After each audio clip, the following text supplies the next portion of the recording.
Look at this. Imagine Trump actually talking to the media. Might never happen again.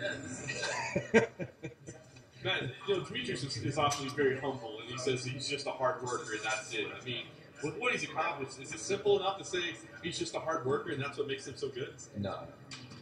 I mean, I've always said it takes to be a champion takes everything. You have to have the mentality. You have to have the work ethic. You have to have the athleticism. You have to have the technique. You have to have all the intangibles that go along with it. And then to be the greatest champion in history of the sport, you have to magnify that.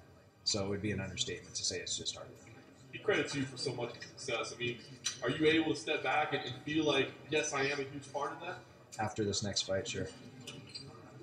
Can you help contextualize what the streak would mean? I mean, he's openly said, it's something he wants. He wants to have this record. I mean, obviously you've been a part of the sport for so long. Can you contextualize what that record would mean?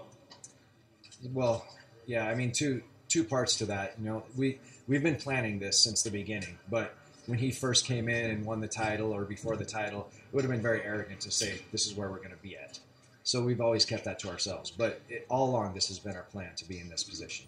And now that we're in it, we're going to stay humble. We're going to get this, but then we'll step back because really this is the greatest thing in the history of mixed martial arts. And so we're not going to look at it until we're done. But that's going to be our viewpoint after the fight on You guys are Saturday preparing night. for the absolute best flyweights in the world. Great Ward. Is there anything that he does that's unique that you haven't seen in these other 10 guys? Something special that you have to be concerned with? He's fast, and he throws everything when he throws his punches. He throws everything into him. He's a good grappler. He's good at taking the back. I've seen him out grapple some good black belts. So he mixes it up very well, and athletically he's very talented. So we're not taking him lightly at all. You said he actually thinks he's better in scrambles than Demetrious. Do you agree that's maybe a trouble point? I didn't. Well, no, he's not better in scrambles than Demetrious. I'll just put it that way. He can be wrong on that one. He's a great fighter. He's got a lot of attributes, but none of them are better than Demetrious. We fans and media feel like we always have this sort of conversation about the greatest of all time, and DJ is always thrown in there now. The streak. I wonder though, considering what's happened to guys like an Anderson or John Jones, if you have a PED failure in your history, should that disqualify you from that conversation? Considering DJ is spotless for both? Yes. Yes. So that very bluntly is that.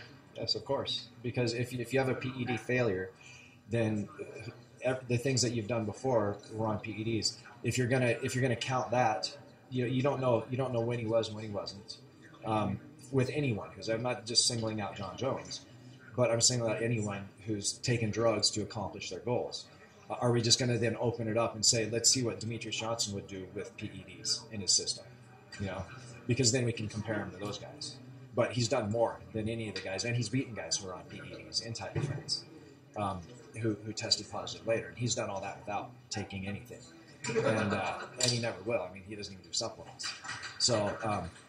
So yes, if people are taking things that they shouldn't be taking to help their performances, then it doesn't count against the guys like Demetrious Johnson who do it clean.